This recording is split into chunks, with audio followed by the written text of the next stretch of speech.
This month's podcasts are sponsored by Aubergine Legal. Do you sometimes worry that your business isn't meeting all its legal compliance requirements and wonder if you're ticking all the legal boxes? Are you losing sleep worrying about a piece of legislation that you may or may not be complying with? Perhaps you need some help with your client contracts or your data protection compliance. Or maybe you're worried that your website doesn't have the right documents or legal notices in the right place.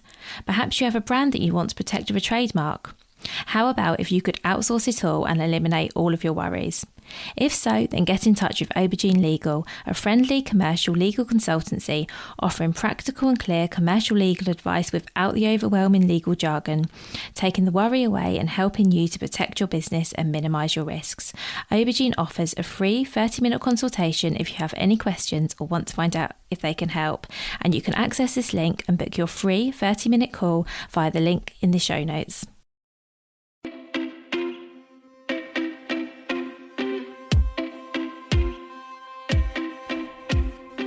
Welcome to the Bring Your Product Ideas to Life podcast. Practical advice and inspiration to help you create and sell your own physical products. Here's your host, Vicky Weinberg. Do you ever struggle to find your own product listing on Amazon? Maybe you know you have a good product and you're just tired of not making enough sales. It could be that you've sent in some stock for Amazon FBA and you need a bit of help shifting it because it's just sat in the warehouse. If any of this sounds familiar, this is definitely the episode for you. And even if you haven't yet started selling on Amazon, but perhaps you're planning to do it or even just thinking about it, this episode will really help. So before I go any further, I'd like to tell you about a free download I've created for you. It has the same title as this podcast episode. It's completely free and it has loads and loads of tips and things to try to get you off to a really good start on Amazon, or to help you improve if perhaps you've been on there for a while and things just aren't going as you'd hoped. There are actually 38 tips. I have counted them. You could use it as a checklist to work through, or you could just pick and choose whatever is relevant for you. But either way, I am certain there are going to be things on there that perhaps you haven't considered, or even if you have, you perhaps just needed to know a little bit more about before you could go off and implement them. So I promise there will be some things on there that you can try and you should see results from those. And I guess if this is the first time you've listened to this podcast, you might wonder what actually makes me an authority on this and why, you should care about what I have to say. So just a bit of background. I've been selling on Amazon myself for over 5 years. And I also work with lots of other sellers to either get set up and get their listing set up and start selling, or to improve upon what they're doing already. So I work on Amazon Seller Central and Amazon Vendor Central every single day. So those are the back-end systems for sellers. And I'm just really familiar with everything. I know what's important on Amazon. I can see how Amazon's changing. It's a very different marketplace from when I got set up 5 years ago. I know what works. I know how to get started well. And today I just really want to share all of that with you. So this list of really simple tips, I'm going to talk about a few of the things that I cover in the download, but don't worry, it's still worth getting because there's still plenty of things there, will really help you to make the sales that your product deserves. So to get the free resource, go to the show notes for this episode, or you can go to vickyweinberg.com, click on free resources and you'll find it right there. So you can't find your product listing on Amazon. Something new clients often tell me is they can't find their own product when they search for it on Amazon. They might have listed it days ago, they might have listed it weeks or even months ago, but yet when they type something into the search bar that should bring it up, it just isn't there. And there is a reason for this. So most of the time, whatever you search for on Amazon, you get pages and pages of search results. And I don't know about you, but I don't look any further than page 1. And to get onto page 1 really isn't easy. The listings shown first are the ones that have been proven to make sales, and therefore they also make Amazon some money, which means they've been selling for a while, they've built up a sales history, and they've got some reviews as well. So Amazon basically knows that if somebody is looking for something related to the search term they've typed into the search bar, they know that by showing these listings usually sell and they usually make Amazon some money. So therefore they're going to go at the top, which in turn makes it really hard for anyone new to get started. The other way to get to the top of page 1, or at least on page 1, is to pay to be there using Amazon advertising. Personally, I think that's actually a really good idea, and I will talk about that a bit in detail a bit later. So starting right at the beginning, you definitely have to have the following to be in with any chance of appearing on page one. And that's even before we start talking about advertising or promoting your listing in any way. You need to have a really great product listing. So it needs to be optimized for search, which basically means including all of the keywords and phrases that a customer is searching for and using all the fields that are available to you. You also want to have great images and a competitive price. And what we'll do now is briefly talk through each of these in turn and give you a little bit more idea of what's involved. So when I talk about having a well-optimized listing, the absolute basics that you'll need to write are a product title, 5 bullet points and some description text. I actually really like the format of an Amazon product listing, and it's my opinion that if you write a really good listing for Amazon, it will also work really well on any other online marketplace. Actually, I launched on Amazon and on Shopify at the same time, and it was actually my Amazon listing that I used to set up my Shopify store rather than the other way around, because I just really liked the format of Amazon's listings and I felt that it did work really well on my own website as well. So if you're looking to sell in more than one place, you don't necessarily have to write more than one product description. You might find that the keywords change based on where you're selling your products, but generally a product listing written for Amazon, if it's a well optimized listing, will work well on any other online marketplace. So as well as what you can actually see on the listing, so the title and the bullets, etc., there's also something called search terms, which don't display on your listing, but are a chance to add in some more relevant keywords on the back end of the listing, if you like. You get 250 characters to use here, and a really common mistake I see is this being left blank. So if this is you and you haven't used this field, go in and take a look at this, because that's a really quick and easy thing you can do, and a free thing you can do to improve your listing overall straight away. So there is a bit of a knack to this, where you would always use the plural of a word where possible, and you won't repeat any words, just to make the most of those 250 characters. So for example, rather than write swaddle for baby, swaddle wrap, swaddle for newborn, the keywords you'd actually put into the search term field would be swaddle, baby, wrap, newborn. And maybe you would put babies or wraps, swaddles, and use the plurals as well. This might actually work better in a visual, and you can see this in the free guide to get a good idea of what I mean if you just can't visualize it. I know that I understand things so much better when I see them written down, so if you're the same, go and get the guide. So all of the fields that I've mentioned should be filled out, and it's key to research the keywords before you start writing, so you can include these in your text in a way that feels really natural and really relevant. So again, I give some examples for this in the download that I mentioned, but I guess something you might want to know is, well, actually, where do you even get these keywords that I'm talking about? So personally, I use a paid software called Jungle Scout, which I'll link to in the show notes. This is an Amazon specific tool that has lots of features, and at some point I will do a whole episode on Jungle Scout, because I do think it can be really useful tool for Amazon sellers. But depending on the amount of products you have or the amount of products you plan to launch, you may or may not want to use this, because I say it is paid for. So for today, I'm going to talk about the things that you can do for free. And as I say, I will do a separate episode, or at least a blog post on Jungle Scout at another point, and you can decide if it's something that's worth investing in. But for now, let's talk about the things you can do without spending any money. So one thing you can look at for your Amazon keywords is Google AdWords. While what people type into Google and what they type into Amazon isn't always an exact match, it's a good start, and it's certainly better than nothing or just guessing. Another bonus here would be that if you were looking to set up your own website as well as Amazon, obviously you would also be generating keywords and terms that would be good to use on your own website as well. So this would definitely be somewhere you could start, but that if I was looking to write a listing for Amazon specifically, that would be the only thing I would do. My favourite free way to get relevant Amazon search terms are to go to the Amazon homepage and type in something related to your product into the search bar. So for example, if I type in swaddle, it brings up a list of options to finish that search term, and these are the things that people are actually searching for. So if I type swaddle into the search bar, which I did just a few minutes ago, I see Amazon make suggestions like swaddle blanket for newborn, swaddle wrap, swaddle muslin.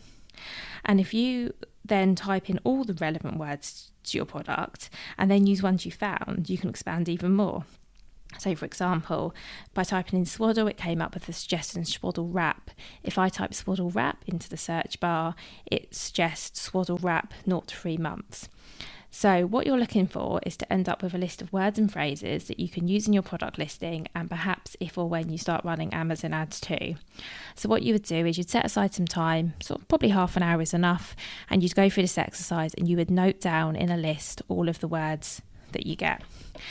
And another final thing that you could do is to look at competitor listings. Please don't copy your competitors' listings, but if you see that most of your competitors are using a certain word or a certain phrase in their titles, it might be worth you including that in yours if it's relevant. As you can imagine, it's probably there for a reason. So what you would do is you would do all of this research. You would have yourself a long list of keywords, and when I say keywords, remember some of these will be long tail keywords or phrases. So for example, swaddle wrap for newborn is a long tail keyword. You would have this list, and then you would try and use those in your text as much as possible when you're writing that. And I've got lots more information in the download about how to write the text as well, sort of things to include, and also some blog posts on that I will link to. In terms of generating the search terms, I would suggest taking this list and putting them into some kind of free online tool that takes out duplicates, and that will sort of end up with your final list of keywords you could use. So there are plenty of tools out there. Just search for remove duplicate words, paste your list into one of those, and then you'll end up with a list that is hopefully under 250 characters that you can actually use. So the next thing I said you needed to have was great images. And that is because that on an Amazon search results page, you can only see two things really. You can see the product image and you can see the title. So your image has to entice people to click through to your listing. The key thing to know is that your main image, so the one that you can see on the search results page, has to show the product alone. So you can't show anything at all that isn't sold with it, and that includes people, and it has to be on a plain white background. This is the one shot that you absolutely have to have. Not only do you need really good quality product images, so like really nice shots of your product well lit on a white background, I also suggest having some photos of your product being used, which we call lifestyle shots. Now, this doesn't necessarily mean you need to pay a professional photographer to take your photos. You can take your own at home. You can just use a basic camera or a smartphone. There is actually a blog post and a podcast episode all about that, which I will link through to in the show notes, about how you can take those photos yourself at home for no or very little cost, just using things you have around the house to set up your shots. You don't have to spend a good deal of money here, but having really nice professional looking images will really help you. And then the final thing I mentioned in terms of getting your listing set up correctly from the start is thinking about the price. So to determine your selling price, and I really hope that if you've listened to anything that I've done before, you've sort of landed on your price before you go to set up your listing, before you even went to source your product. In fact, that's the time I do recommend that you do it. But whenever you are settling on a price for Amazon, there's a few ways you can do it. So you could use a tool like Jungle Scout, which is a tool I mentioned earlier, and you can look at products similar to yours and see what the average selling price is. Or you can easily do some free research yourself to find out what products similar to yours are selling for on Amazon. So you could just type something in the search bar, look at the results and see what the prices are. That is not to say, absolutely not to say, that you should be pricing your product the same as everyone else. But if yours is more expensive, you need to be able to explain why it's more expensive in your description. And by that, I don't mean you literally call it out, but I mean your listing needs to explain the benefits of your product so well that customers can justify paying a higher price for it. Equally, if you feel that your product doesn't have some of the features and benefits of other comparable products, maybe you're going to price slightly lower. Or maybe you decide you're going to price slightly lower for the first month or 3 months to get initial sales, and then you're going to raise your price at some point in the future. But the main thing is you have some sort of strategy and you have a price that makes sense for your product in the niche that you're looking to listing, based on the competition. Your price has to make sense. And so now you have all of these sort of basics in place. There's one more thing that I would add, which does tie into price actually, and that is shipping. So you might decide to use FBA or Fulfill by Amazon, which, just as a reminder, is when you send your products into Amazon and they fulfill them for you. And if you do this, shipping for Amazon Prime customers will always be free. Now, I used to always recommend that people used FBA, but I've kind of changed my mind on that a bit recently, and I now don't believe that it is right for everyone. Because if you already have your own distribution in place, so whether that's you sending out orders and that's something you've been doing and you're happy to continue doing, or maybe you have something, maybe you have bigger product range and you're using something like a warehouse or a distribution centre, you might want to carry on doing that, at least initially. Because it may well actually be cheaper for you. And as a customer, if you shop on Amazon, which I think most of us do, you might have seen recently that Prime isn't always next day anymore. So as long as your shipping is reasonably fast and it's free, I think that's good enough. And yes, I did say free. If you're fulfilling your own orders on Amazon, I suggest always offering free standard shipping, even if it means building that into your product price. So perhaps you charge a couple of pounds extra on Amazon to account for the shipping, but to the customer at least it appears free. And you can always charge for faster shipping if that's something you're able to offer. And I say this for two reasons. One is that customers like it. So while researching for this episode, I read that free shipping is the second most popular influencer of online purchasing decisions. Now, the actual stats for this really vary depending where you look, but a big percentage of customers questioned say it does make them more likely to buy, and that was across all of the surveys that I looked at. And with the growth of Amazon Prime, there is an increased expectation from customers that shipping should be free or for them. So it is sort of thing that customers are starting to expect. And if you want to compete with other offers on Amazon, I think free shipping is definitely the way to go. And secondly, if you do ever decide to set up with Amazon FBA, I always recommend having another offer that you feel yourself running at the same time anyway. And I recommend this for a few reasons. One is that I don't ever suggest sending in hundreds of units to FBA right at the outset if you can avoid it. I did that at the beginning when I was first getting started. And I don't really want to say I regret it, but I do think looking back, doing what I do now, which is sending in sort of units in the tens as and when I need to replenish a certain SKU, while that may take perhaps a little bit more time to manage, I actually do think has benefits, because nothing is sitting in Amazon's warehouse long enough to incur long-term storage fees. I've got stock to hand to fulfill orders on other marketplaces. I do think it's a good idea. And also something to bear in mind is that if you are doing this and you're sending in a few units, whether that's 10s or 20s or 100 to Amazon, as Amazon, depending on how quickly your products sell, at some point Amazon are going to start getting low on stock, and replenishing can take a while depending on the time of year. I mean, first of all, you have to physically sort of arrange to have your stock sent into Amazon. Then someone has to collect it from you, or you have to drop it somewhere. It has to get driven there, it has to get booked in. All of this can take, it can take days at a normal time of year, but at certain times of year, particularly in Q4 when it's getting busy, that process can actually take a couple of weeks.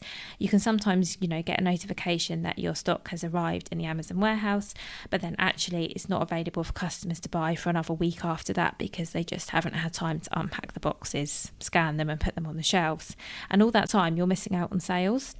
Which is why I always suggest that if you do use FBA, you have another offer that you can fulfill, so you keep some stock back for yourself, because then you're never going to be missing out on those sales. And as it's essentially the same offer as what Amazon are doing, so no price for shipping and it comes in a couple of days, I think that's actually a really good option. Okay, so now I think we've covered how to get your listing all set up initially to the best you can. Now let's talk about some of the things you can do to get sales started. So first off is advertise.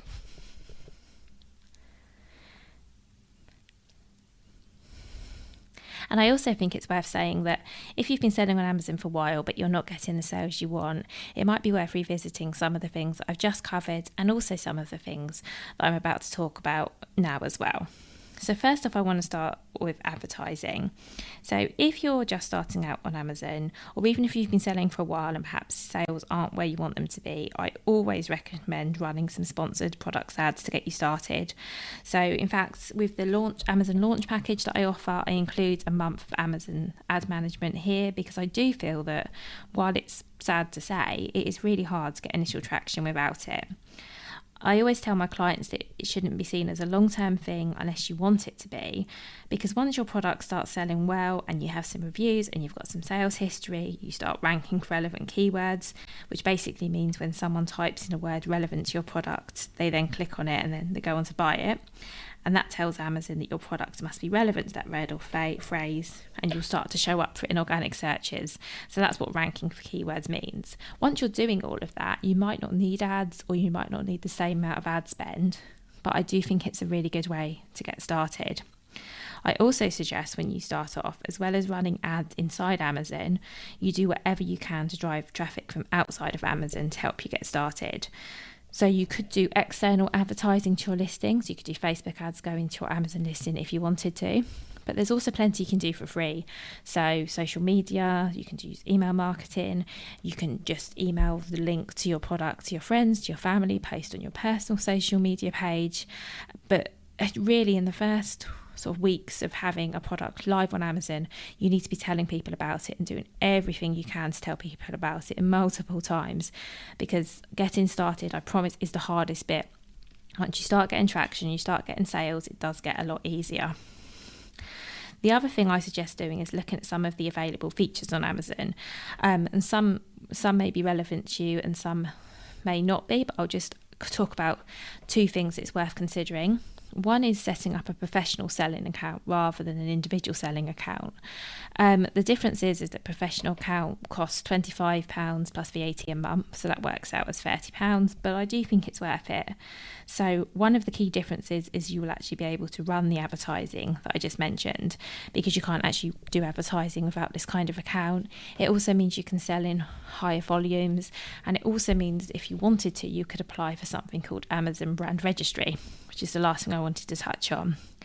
So if your brand has a trademark, whether it's registered or pending, in the country in which you wish to enrol in, you can apply. So brand registry is completely free and it gives you access to lots of other features on Amazon.